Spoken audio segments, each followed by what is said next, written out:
ಕರ್ನಾಟಕ ಪರೀಕ್ಷಾ ಪ್ರಾಧಿಕಾರ ಡಿಪ್ಲೊಮಾ ಅಭ್ಯರ್ಥಿಗಳಿಗೆ ಇಂಜಿನಿಯರಿಂಗ್ ಕಾಲೇಜುಗಳಿಗೆ ಲ್ಯಾಟ್ರಲ್ ಎಂಟ್ರಿ ಮೂರನೇ ಥರ್ಡ್ ಸೆಮಿಸ್ಟರ್ ಸೆಕೆಂಡ್ ಇಯರ್ ಎರಡನೇ ವರ್ಷದ ಮೂರನೇ ಸೆಮಿಸ್ಟರ್ ಇಂಜಿನಿಯರಿಂಗ್ ಕೋರ್ಸ್ಗಳ ಪ್ರವೇಶಕ್ಕೆ ಡಿಪ್ಲೊಮೊ ಸಾಮಾನ್ಯ ಪ್ರವೇಶ ಪರೀಕ್ಷೆ 2026 ವೃತ್ತಿಪರ ಡಿಪ್ಲೊಮೊ ಪದವೀಧರ ವರ್ಕಿಂಗ್ ಪ್ರೊಫೆಷನಲ್ ಅಭ್ಯರ್ಥಿಗಳು ಸೇರಿದಂತೆ ಸರ್ಕಾರದ ಆದೇಶ ಸಂಖ್ಯೆ ಇಡಿ 88 ಟಿಟಿಇ 2022 ಬೆಂಗಳೂರು 14/7/2022ರಲ್ಲಿ 3 ವರ್ಷಗಳ ಡಿಪ್ಲೊಮೊ ಇಂಜಿನಿಯರಿಂಗ್ ಕೋರ್ಸ್ಗಳಲ್ಲಿ ವ್ಯಾಸಂಗ ಮಾಡಿ ಅರ್ಹತೆಯನ್ನು ಪಡೆದಿರುವ ಅಭ್ಯರ್ಥಿಗಳು ಲ್ಯಾಟರಲ್ ಎಂಟ್ರಿ ಮೂಲಕ ಎರಡನೇ ವರ್ಷದ ಮೂರನೇ ಸೆಮಿಸ್ಟರ್ ಇಂಜಿನಿಯರಿಂಗ್ ಕೋರ್ಸ್ಗಳಿಗೆ ನೇರವಾಗಿ ಯಾವುದೇ ಇಂಜಿನಿಯರಿಂಗ್ ಕೋರ್ಸ್ಗಳನ್ನು ಆಯ್ಕೆ ಮಾಡಿಕೊಳ್ಳಲು ಅವಕಾಶ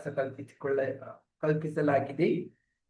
ಮುಂದುವರೆದು ಸರ್ಕಾರದ ಆದೇಶ ಸಂಖ್ಯೆ ಇಡಿ 137 ಡಿಟಿಇ 2023 ಬೆಂಗಳೂರು ದಿನಾಂಕ 12/12/2022ರಲ್ಲಿ ವೃತ್ತಿಪರ ಡಿಪ್ಲೊಮಾ ಪದವೀಧರರ ವರ್ಕಿಂಗ್ ಪ್ರೊಫೆಷನಲ್ ಅಭ್ಯರ್ಥಿಗಳಿಗೆ ಲ್ಯಾಟರಲ್ ಎಂಟ್ರಿ ಮೂಲಕ ಎರಡನೇ ವರ್ಷ ಮೂರನೇ ಸೆಮಿಸ್ಟರ್ ಇಂಜಿನಿಯರಿಂಗ್ ಕೋರ್ಸ್ಗಳಿಗೆ ಪ್ರವೇಶಾಂತಿ ನೀಡಲಾಗಿದೆ.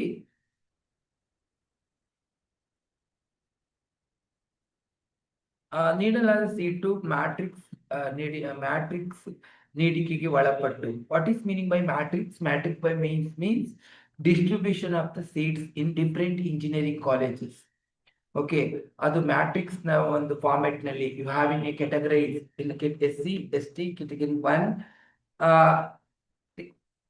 3A 2A 2B 3A 3B general merit. ಈ ಕೆಟಗರಿಗಳಿಗೆ ಅನ್ವಯವಾಗಿ ಯಾವ ಕೋರ್ಸ್ಗಳಿಗೆ ಯಾವ ಕಾಲೇಜುಗಳಲ್ಲಿ ಅಂಕಗಳನ್ನು distributions you want to make the distribution for the your seats in the different colleges.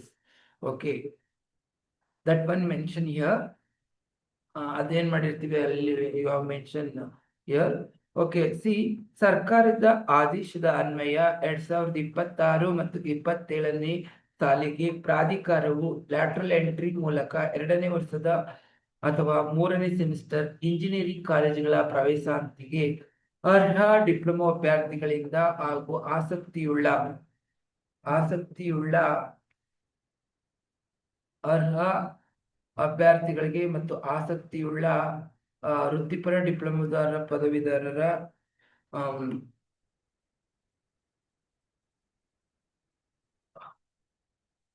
ವೃತ್ತಿಪರ ಡಿಪ್ಲೊಮಾ ಪದವೀಧರರ ವರ್ಕಿಂಗ್ ಪ್ರೊಫೆಷನಲ್ ಅರ್ಹ ಅಭ್ಯರ್ಥಿಗಳಿಂದ ಆನ್ಲೈನ್ ಮೂಲಕ ಅರ್ಜಿ ಆಹ್ವಾನಿಸಲಾಗಿದೆ.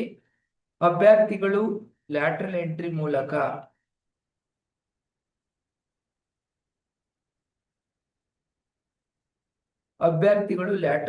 ಮೂಲಕ ಇಂಜಿನಿಯರಿಂಗ್ ಕೋರ್ಸ್ಗಳ ಪ್ರವೇಶಕ್ಕೆ ಅರ್ಹತೆ ಪಡೆಯಲು ಕರ್ನಾಟಕ ಪರೀಕ್ಷಾ ಪ್ರಾಧಿಕಾರವು ನಡೆಸುವ 2026ರ ಸಾಮಾನ್ಯ ಪ್ರವೇಶ ಪರೀಕ್ಷೆಗೆ ಹಾಜರಾಗಬೇಕು ಹಾಗೂ ವೃತ್ತಿಪರ ಡಿಪ್ಲೊಮಾ ಪದವೀಧರರ ಅಭ್ಯರ್ಥಿಗಳು ಸಹ ಸಾಮಾನ್ಯ ಪ್ರವೇಶ ಪರೀಕ್ಷೆಗೆ ಹಾಜರಾಗಬೇಕು.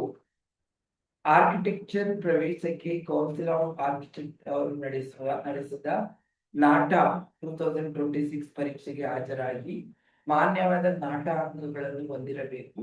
ಕಡ್ಡಾಯವಾಗಿ ಆನ್ಲೈನ್ ಮೂಲಕ ನೋಂದಣಿ ಮಾಡಿ ಅರ್ಜಿ ಸಲ್ಲಿಸಿ ಶುಲ್ಕವನ್ನು ಪಾವತಿಸಬೇಕು.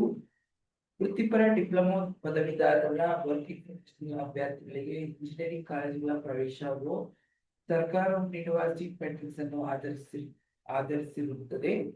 ಶೈಕ್ಷಣಿಕ ವಿದ್ಯಾರ್ಹತೆ ಮೇಲಿನ ಎಲ್ಲಾ ಕೋರ್ಸುಗಳ ಪ್ರವೇಶಕ್ಕೆ ವಿವರವಾದ ಅರ್ಹತೆಯನ್ನು ಕರ್ನಾಟಕ ಪರೀಕ್ಷಾ ಪ್ರಾಧಿಕಾರದ ವೆಬ್ಸೈಟ್ನ https://cetonline.karnataka.gov.in ನಲ್ಲಿ ಪ್ರಕಟಿಸಲಾಗಿದೆ. https://cetonline.karnataka.gov.in ನಲ್ಲಿ ಪ್ರಕಟಿಸಲಾಗಿದೆ. ಅಭ್ಯರ್ಥಿಗಳು ಯಾವುದೇ ಕೋರ್ಸಿಗೆ ಅರ್ಜಿ ಸಲ್ಲಿಸಲು ಮೊದಲು ಅರ್ಹತಾ ವಿವರಗಳನ್ನು ಪರಿಶೀಲಿಸಲು ಕೋರಲಾಗಿದೆ. ಮತ್ತೆ SC ಪರಿಶಿಷ್ಟ ಜಾತಿ ಮತ್ತು ಪರಿಶಿಷ್ಟ ಪಂಗಡಕ್ಕೆ DigiLocker is one of the important documentation from the KEA. Once you have in a DigiLocker, you are entering in your detail that will be saved. In the future also, it will be helpful for in your academic purpose. Any KEA conducted, either in PGCET, either in any government exam will be conducted. That is very helpful in your future days.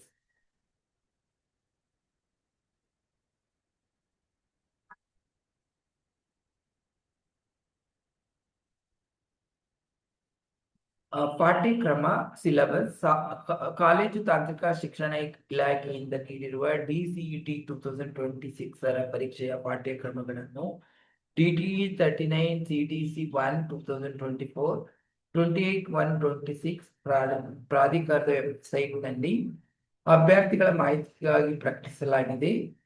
ಸರ್ಕಾರದ ಆದೇಶ ಸಂಖ್ಯೆ ED 155 TEC 2022 dated 19/4/2025, the Karnataka selection of candidate for admission to government seat, professional education institution, amendment rule 2022.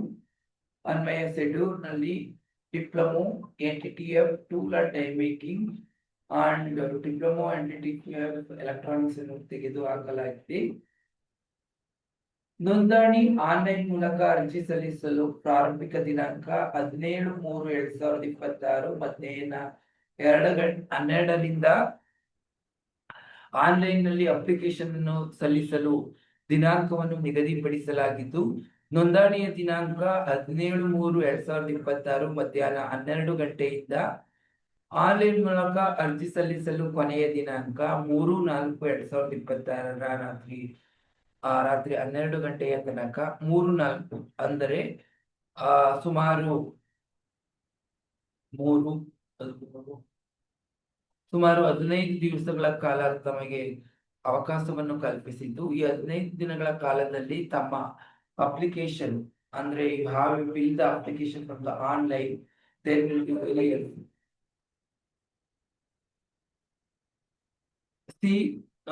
Online ಮೂಲಕ ಅರ್ಜಿ ಸಲ್ಲಿಸಲು ಕೊನೆಯ ದಿನಾಂಕ 3/4/2026 ರಾತ್ರಿ 11:59 ಶುಲ್ಕವನ್ನು ಪಾವತಿ ಮಾಡಲು ಕೊನೆಯ ದಿನಾಂಕ 4/4/2026 ಸಂಜೆ 6 ಪ್ರವೇಶ ಪತ್ರದ ಪ್ರಾಧಿಕಾರ ವೆಬ್ಸೈಟ್ ನಿಂದ ಡೌನ್ಲೋಡ್ ಮಾಡುವುದು 7/5/2026 ನಂತರ ಅಂದ್ರೆ DCET 2026 ಪರೀಕ್ಷಾ ವೇಳಾಪಟ್ಟಿ ದಿನಾಂಕ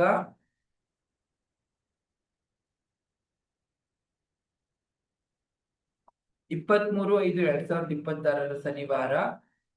ಪಾಠ್ಯಕ್ರಮ ಎಲ್ಲ ಇಂಜಿನಿಯರಿಂಗ್ ಡಿಪ್ಲೊಮೊ ಪ್ರೋಗ್ರಾಂಗಳಿಗೆ engineering mathematics, statistics and analytics, IT skills, fundamentals of electrical and electronics engineering, project management skills. This timings will be 2 to 5. You have score the marks from the 100.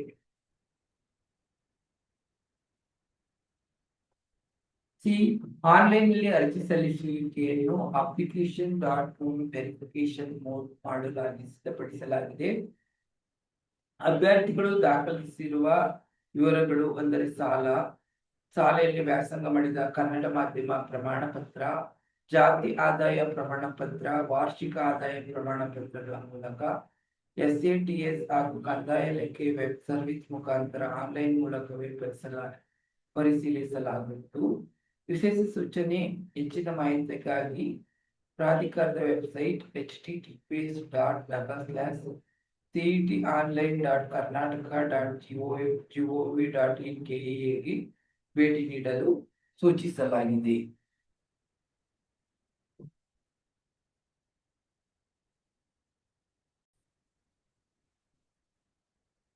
Karnataka ಸರ್ಕಾರ ತಾಂತ್ರಿಕ ಶಿಕ್ಷಣ ಇಲಾಖೆಯು ಹೊರಡಿಸಿರುವ ನೋಟಿಫಿಕೇಶನ್ ಆಯುಕ್ತರ ಕಚೇರಿ ತಾಂತ್ರಿಕ ಶಿಕ್ಷಣ ಭವನ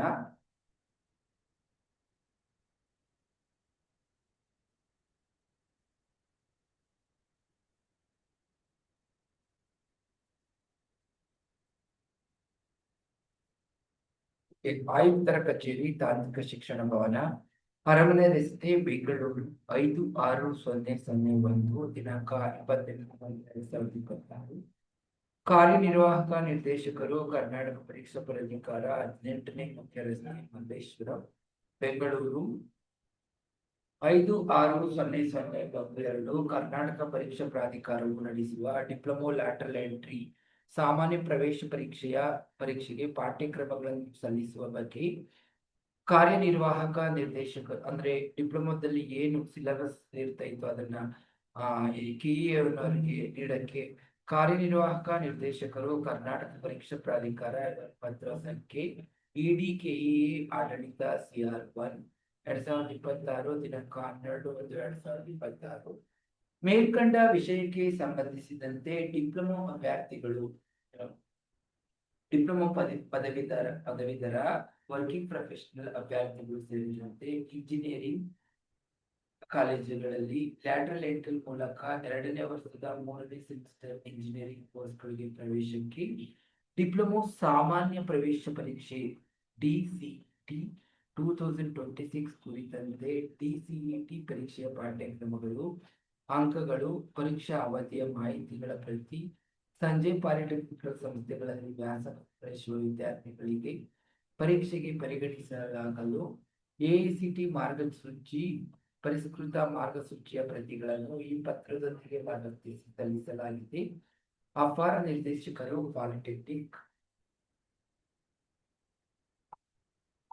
See here, DCET syllabus and marks distribution with effect from the year 2023 as per C20 diploma curriculum, Government of Karnataka, Department of College and Technical Education. See here, DCET syllabus with effect from the year 2023 as per C20 diploma curriculum. Serial number, topic or maximum marks. Engineering mathematics 20 marks. Statistical, the subject to statistics and analytics 20. IT skills 20. Fundamentals of electrical and electronics engineering 20. Project management skills 20. Detailed syllabus. See, engineering mathematics. Topics, matrix and determinants. What are the subtopics is there in the matrix and determinants? Matrix and types, algebra of matrix, addition, subtraction, scalar and multiplication,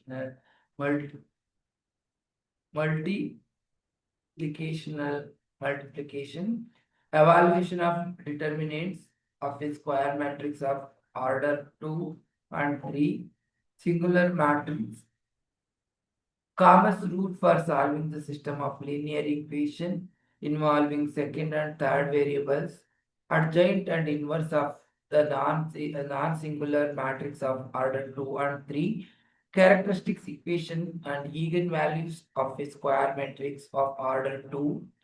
This is matrix and determinants. See here, straight lines. In straight lines, there are 4 marks. You have distribution, slope of a straight line, intercept of a straight line, intercept from a straight line. See here, the slope of a straight line. What is meaning by slope? This is the slope. The point 1 to point 2 you have connecting. That is slope of a straight line. Intercepts of a straight line. You have a in between the point you have intercepts of a straight line.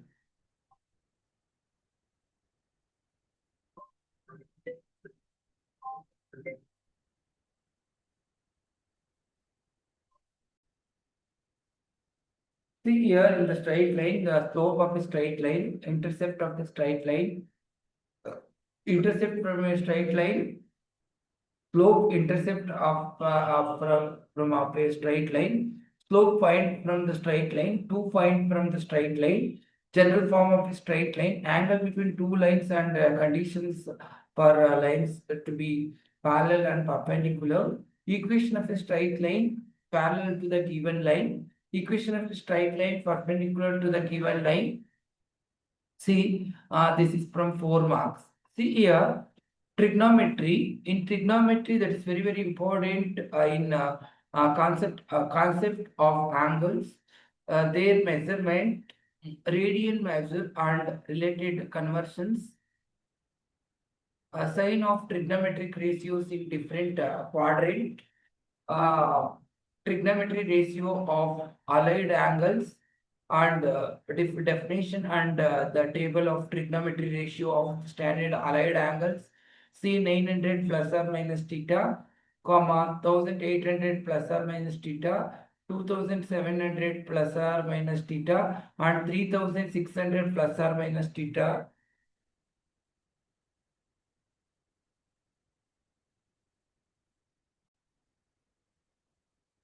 This trigonometry that is very important in the diploma syllabus. See here in the trigonometry ratio of allied angle definition and the table of trigonometry ratio of standard allied angle. Say 900 plus or minus theta, comma 1800 plus or minus theta, 2700 plus or minus theta. Next, I will go for 3600.